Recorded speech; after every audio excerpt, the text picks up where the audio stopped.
And performing next, we have Mason.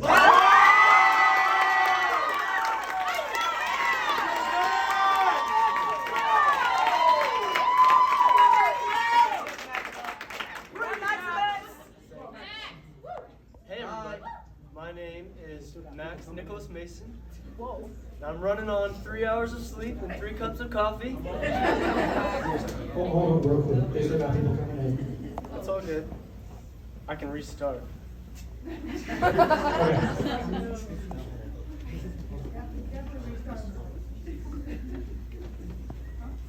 Bro, come on, man. Yeah.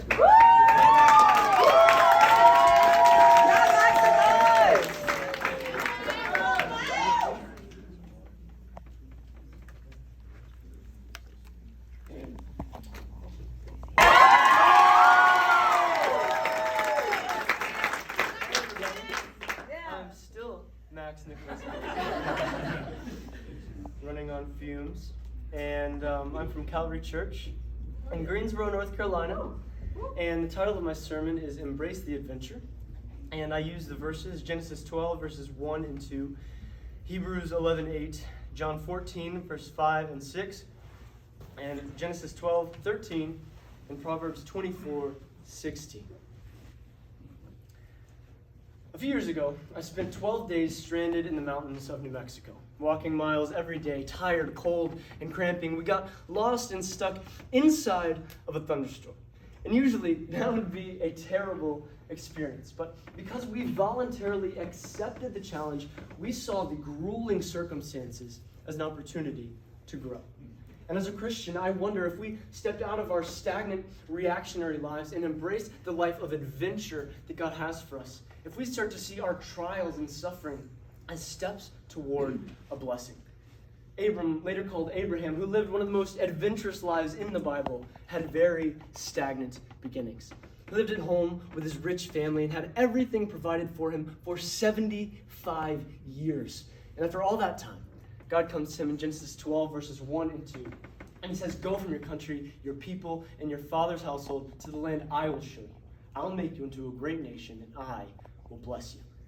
And Abram was ready to step out of stagnation to the adventure that God was calling him to and embrace the challenges along the way.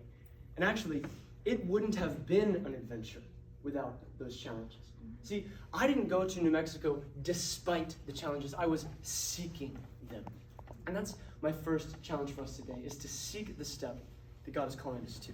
Because if we're genuinely looking for a way out of stagnation, through the challenges, to the adventure that God is calling us to, He will show us the way.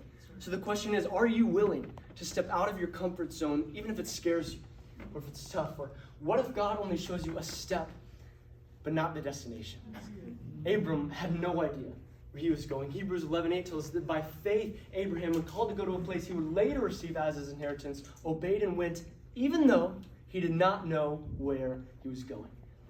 Abram had trust that no matter the destination, the way God would lead him was good. And that takes a lot of faith. Jesus' disciple Thomas did not have such a strong faith. In John 14:5 and 6, he said to Jesus, "Lord, we don't know where you're going, so how can we know the way?" And Jesus replied, "I am the way, and the truth, and the life. No one comes to the Father except through me." Jesus called himself the way. The destination is not on this side of eternity, so our life is all about following the way that Jesus modeled for us, even if we have to follow it blindly. And that's my second challenge for us today, is to be willing to take the step blindly. Be willing to say, "God, I don't know where I'm going, but I know the way, and I know that the way is good." If we aim to live like Jesus one step at a time, we will end up exactly where we need to be. That's a high aim, and we will fall short.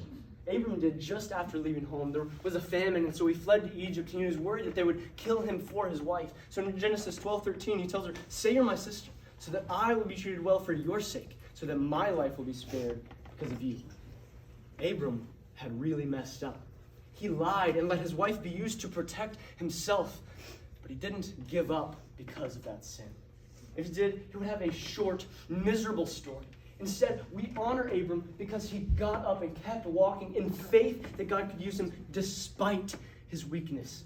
That's my third and final challenge for us today, is to be ready to take the step badly. Proverbs 24:16 says, "For though the righteous fall 7 times, they rise again." See, it isn't the not falling that makes us righteous. It's the rising again.